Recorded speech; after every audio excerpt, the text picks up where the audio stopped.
Hello बच्चों, कैसे हैं आप सभी। आई होप आप सभी सही होंगे, अच्छे होंगे और अपने एग्ज़ाम की तैयारी प्रिपरेशन बहुत अच्छे तरीके से कर रहे होंगे। आज हम क्लास 7 के जो 2 चैप्टर हैं, chapter number 1 and chapter number 4 the new beginning के most important question answer topics की फॉर्म में यहाँ देखने वाले हैं। मैंने क्वेश्चन आंसर की फॉर्म में भी करा सकता हूँ, पर क्वेश्चन पूछने का तरीका बदल सकता है, क्वेश्चन की लैंग्वेज बदल सकती है, पर कंसेप्ट कभी नहीं बदलता। तो मैं कोशिश करता हूँ कि आपको कंसेप्ट यहाँ पे डिलीवर कर पाऊँ।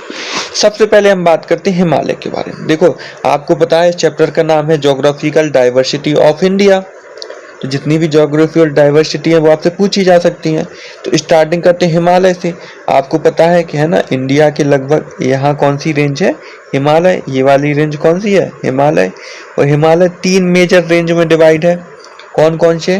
तो सबसे पहले हिमाद्री हुआ, फिर हिमाचल हुआ और फिर शिवालिक हुआ। इसके अलावा इनके जो सेकंड नेम है वो भी आपको याद रखने हैं कि हिमाद्री को क्या बोला जाता है, जो सबसे ऊपर है, ग्रेटर हिमालय। सेकंड नंबर की जो होती है हिमाचल, उसको क्या बोलते हैं? लोअर हिमालय। और थर्ड नंबर की जो है शिवालिक, उसको आउटर हिमालय भी बोला जाता है। कभी कभी ये डायरेक्ट पूछ लिया जाता है क्या बोला जाता है क्या नहीं, तो आप पढ़ सकते हैं। इसके बाद जब सिग्निफिकेंस की बात करते हैं, सबसे ऊपर वाली लेयर है, यहाँ पे आपको ग्लेशियर देखने को मिलेगा। ग्लेशियर होने की वजह से यहाँ पे ह्यूमन हैबिटेशन नहीं है, लोग यहाँ पर स्थायी रूप से नहीं रहते, है ना, लोगों का यहाँ रहना नहीं है, ह्यूमन हैबिटेशन नहीं है। यहाँ का रिच फौना या यूनिक फौना एंड फ्लोरा भी हमें कह सकते हैं देखने को मिलता है। इसके अलावा यहाँ एग्रीकल्चर भी पॉसिबल नहीं है, वाटर की बहुत कमी है। तो ये आप सिग्निफिकेंस यहाँ पे लिख सकते हैं। सेकंड पे चलते हैं, हिमाचल, जिसको हम लोअर हिमालय के नाम से जानते हैं। यहाँ पे ह्यूमन हैबिटेशन है पर लेस है, बहुत कम लोग रहते हैं। सेकंड चीज, जितने भी हिल स्टेशन है, ऊटी, शिमला, मसूरी, है ना, ये सारे कहाँ हैं? तो हिमाचल रेंज में ही हैं। एग्रीकल्चर भी थोड़ा बहुत यहाँ हो जाता है, जो कि टेरेस फार्मिंग की फॉर्म में होता है। ठीक है, तो टेरेस फार्मिंग की फॉर्म में एग्रीकल्चर भी किया जाता है। शिवालिक सबसे आउटर, सबसे नीचे वाली आपकी लेयर है। इसकी जो पीक्स है उनकी हाइट कम होती है। ह्यूमन हैबिटेशन यहाँ अच्छा खासा देखने को मिलेगा, फौना फ्लोरा भी आपको देखने को मिलेगा, एग्रीकल्चर भी यहाँ होता है। ठीक है, तो ये आप इनको याद कर सकते हैं। इसके अलावा आप इसको एक बार अपनी नोटबुक या बुक से और भी अच्छे तरीके से देख सकते हैं। जैसे ही आप माउंटेन रेंज से नीचे को बढ़ते हैं तो देखते हैं कि यहाँ पे क्या निकलती हैं? रिवर्स निकलती हैं। फॉर एग्जाम्पल कि जैसे गंगा हो गई, है ना, तो जो रिवर्स हैं वो अपने साथ छोटे छोटे पार्टिकल्स लाती हैं, जिनको हम सेडिमेंट्री बोलते हैं। क्या बोलते हैं? सेडिमेंट्री बोलते हैं। और ये सेडिमेंट्स क्या काम करते हैं? तो ये जब प्लेन्स में आती है, इसकी स्पीड स्लो होती है, तो ये सेडिमेंट्स यहाँ से फैल जाते हैं, पूरे नहीं पर कुछ हद तक फैल जाते हैं। ये सेडिमेंट्स ही आपके लिए मिनरल्स का काम करते हैं। किसके लिए? सॉइल के लिए। अब जब ये सॉइल के लिए मिनरल्स का काम करते हैं तो यहाँ की सॉइल हो जाती है फर्टाइल। और फर्टाइल सॉइल होने का मतलब है कि यहाँ एग्रीकल्चर बहुत अच्छा होगा। और एग्रीकल्चर होगा तो लोग यहाँ रहेंगे, क्योंकि मोस्ट ऑफ द पीपल्स जो पहले थे वो डिपेंड थे एग्रीकल्चर पे। आज भी इंडिया के लगभग 67% लोग हैं जो एग्रीकल्चर या उससे जुड़ी चीज़ों में इन्वॉल्व हैं। तो एग्रीकल्चर अच्छा है तो लोग यहाँ ज़्यादा रहेंगे। ठीक है, तो हम जब गंगेटिक प्लेन की ही मान लो स्पेसिफिक बात कर लें, तो जो यूपी वाला, बिहार वाला, है ना, और वेस्ट बंगाल वाला फील्ड है, इसकी जब हम बात करते हैं तो देखो, आपको पता है यहाँ हाईली पॉपुलेशन मिलेगी। ठीक है, और पॉपुलेशन की जो डेंसिटी है, घनत्व है, वो भी यहाँ बहुत ज़्यादा होगा। ठीक है, लगभग 14 crore peoples of the India are live in the plain, northern plain, so the population is very high. Second चीज़ है, यहाँ एग्रीकल्चर बहुत अच्छा होने वाला है। ठीक है, सेकंड चीज़ क्या है? एग्रीकल्चर अच्छा होगा, क्योंकि लैंड यहाँ की कैसी है? फर्टाइल है। तो फर्टाइल लैंड की वजह से इनका जो एग्रीकल्चर है वो अच्छा होता है। नेक्स्ट आप याद रख सकते हैं कंस्ट्रक्शंस। ठीक है, क्योंकि प्लेन सरफेस है तो आपको मकान बनाना है, कोई फैक्ट्री बनानी है, रेलवे बनाना है ना, रेल लाइन बिछानी हो, आपको रोड्स बनानी हो, तो हर काम आप प्लेन सरफेस पे इजीली कर सकते हैं। तो इस वजह से भी यहाँ हाईली पॉपुलेशन है। तो आपको मेन 3 मैंने सिग्निफिकेंस बता दी कि हाईली पॉपुलेटेड एरिया है, डेंसिटी बहुत ज़्यादा होती है, एग्रीकल्चर बहुत अच्छा होता है क्योंकि जो सॉइल है वो फर्टाइल है, और कंस्ट्रक्शन ईजिली कर पाते हैं, इस वजह से हम ट्रांसपोर्ट वगैरह भी ईजिली कर पाते हैं, और this is the another reason for the highly population. Next की बात करते हैं तो अरावली हिल्स पे आते हैं। ठीक है, यहाँ पे आपको पता है राजस्थान में क्या है, राजस्थान वाले एरिया में अरावली हिल्स है।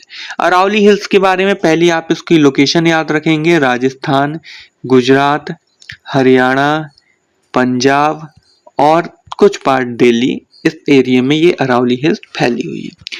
सेकंड है इसका कि ये one of the oldest mountain range है वर्ल्ड की पूरी। ठीक है, one of the oldest mountain range of the world. तो ये सेकंड आपको सिग्निफिकेंस याद रखनी है। थर्ड इंपॉर्टेंट है कि it is a natural barrier, है ना।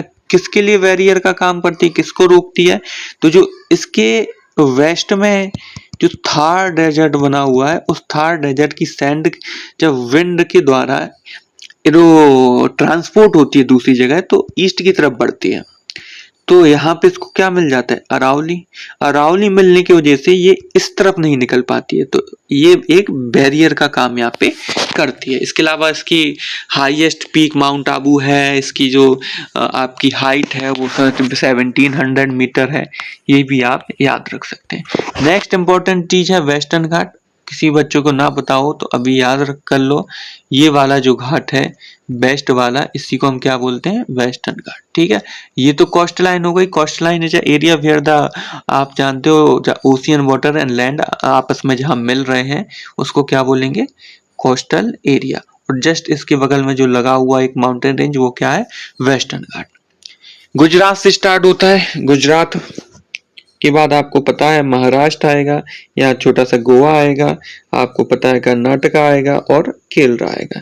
तो इन 5 स्टेट में ये फैला हुआ है वेस्टर्न कोस्ट। ठीक है, वेस्टर्न कोस्ट में हाईली आप जानते हो बारिश जो है, रेनफॉल है वो बहुत ज्यादा होता है, ह्यूमिडिटी भी बहुत हाई होती है यहाँ की, और जो टेम्परेचर है वो नॉर्मल आप समझ सकते हो हीट की तरह होता है। ठीक है, नेक्स्ट है आपका ईस्टर्न। तो अब ईस्टर्न वाला इस साइड आ जाएगा, ईस्ट में ईस्टर्न आ जाएगा, तो यहाँ कौन सी कोस्ट होगी, ईस्टर्न कोस्ट। यहाँ भी ह्यूमिडिटी हाई है, लेकिन आप देखेंगे कि यहाँ पे जो रेनफॉल है वो उतना नहीं होता, क्योंकि मानसूनी विंड यहाँ तो टकराती है सामने से बिल्कुल, यहाँ इसकी पैरेलल निकलती है, तो उतना यहाँ पे बारिश नहीं होती है।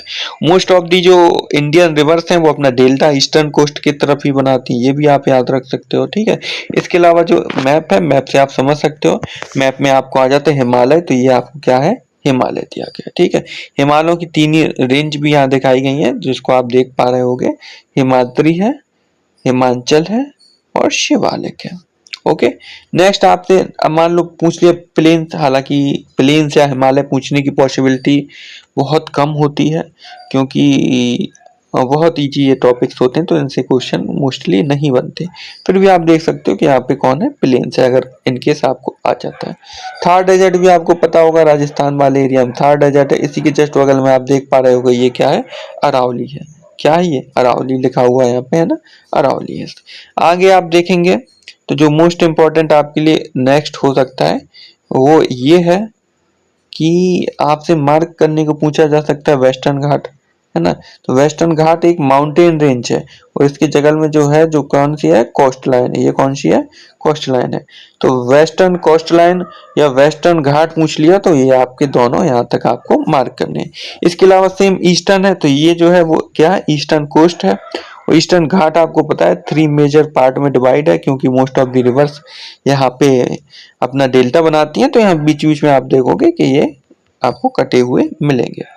बहुत सारी रिवर्स भी यहाँ जाते हैं, कुछ आप याद रख सकते हो जो कि इम्पोर्टेंट है। नर्मदा और ताप्ती जो है वो अरेबियन सी में जाती है, बाकी मोस्ट ऑफ द रिवर्स आपको जैसे कि महानदी हुई, गोदावरी हुई, कृष्णा हुई, कावेरी हुई, सब अपना बे ऑफ बंगाल में अपना पानी को गिराते हैं, तो ये आप याद रख सकते हो। ठीक है, इसके बाद हम ज्यादा टाइम वेस्ट ना करके सेकंड अपने जो 4th चैप्टर है उस पे चलेंगे। 4th चैप्टर का नाम आपको पता ही होगा, new beginning of cities and states. तो इसमें सबसे पहले तो आता है कि मीनिंग ऑफ जनपद। तो जनपद किससे बना है, संस्कृत के वर्ड से बना है, जहां जनपद का मतलब क्या है, तो जन का मतलब है पीपल, लोगों से, पीपल से है, और पद का मतलब है फुट से। तो the place where people put their foot या सेटल डाउन देयर फुट, है ना, ऐसी जगह जहां पे लोगों ने रहना बसना चालू कर दिया हो, उसको हम क्या बोलते हैं, जनपद बोलते हैं। फोर पावरफुल आपसे पूछे जाते हैं कि फोर, और जब हम बात करते हैं अपने फोर पावरफुल महाजनपद के बारे में, तो ये आपको याद नहीं करने, रटने हैं, ठीक है ना। ये चार छोटे छोटे नाम है जो आपको रट लेने हैं। रटने का मतलब होता है कि आपको आधी नींद से भी कोई उठा के पूछे तो आपको याद होना चाहिए, ठीक है। पहला है मगध। मगध की लोकेशन भी आपको पता होना चाहिए, यूपी बिहार या थोड़ा बहुत झारखंड वाला एरिया था। उसके बाद कौशल, उसके बाद वश, उसके बाद अवंती, ठीक है। ये रट लेने हैं। इंपॉर्टेंट कैपिटल्स भी आपको कुछ याद रखनी है, अभी मैप के थ्रू बताते हैं। उसके अलावा इन्वेंशन याद रखना है। दो इन्वेंशन इस टाइम पीरियड में हुए थे। पहला तो कॉइन्स हुआ, मिला। जब कॉइन्स मिलने लगे तो ट्रेडिंग बहुत इजी हो गई, लोग बाहर आपस में आसानी से ट्रेडिंग करने लगे। सेकंड था आयरन ओर। सेकंड क्या था, आयरन ओर था। आयरन ओर में क्या हुआ कि आयरन मिलने से एक तो वेपन्स बनाए जाने लगे, वेपन्स यूज होने लगे वॉर में, ठीक है। दूसरा एग्रीकल्चर के टूल्स बनाने लगे, तो जो एग्रीकल्चर था वो करना अब क्या हो गया, इजी हो गया, ज्यादा एग्रीकल्चर होने लगे। तो ये कुछ इन्वेंशन है। इसके अलावा वर्ण जाति सिस्टम भी है, जिसमें ब्राह्मण, क्षत्रिय, वैश्य और शूद्र को बांटा गया था उनके वर्क ऑक्यूपेशन के बेस पे। वो इतना इंपॉर्टेंट नहीं है। इसके बाद इसका मैप बहुत इंपॉर्टेंट हो जाता है, क्योंकि यहाँ पे कैपिटल्स हर साल हर बार पूछी जाती हैं। तो बहुत सारी कैपिटल्स मैंने इसमें ऐड कर दी हैं। सारी कैपिटल्स आपको यहाँ पे दिख रही होंगी, आप इसका स्क्रीनशॉट लेके पढ़ सकते हैं। आपके पास इसके रिटन फॉर्म भी होगा, तो कोई ऐसी दिक्कत वाली बात है नहीं। चलिए मैं आपको यहाँ पे कुछ इंपॉर्टेंट बता देता हूँ जो आपसे पूछी जा सकती हैं। सबसे पहले तो याद रखना है अवंती। अवंती की क्या है, उज्जैन। उज्जैन एमपी में, आप इजली इसको मार्क सकते हो। सेकंड आपसे पूछा जाता है मगध। मगध की क्या थी, राजगीर। मगध की क्या थी, राजगीर थी, ठीक है, जो कि बिहार में है। नेक्स्ट आपसे पूछा जा सकता है कुरु। कुरु की थी इंद्रप्रस्थ, जो कि हरियाणा लगभग वाले, हरियाणा के आसपास वाले रीजन में देखने को मिलती थी।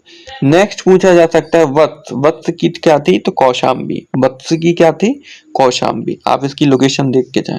और नेक्स्ट है चेदी। चेदी जो कि बुंदेलखंड वाला एरिया था, वहां पे मिलती थी।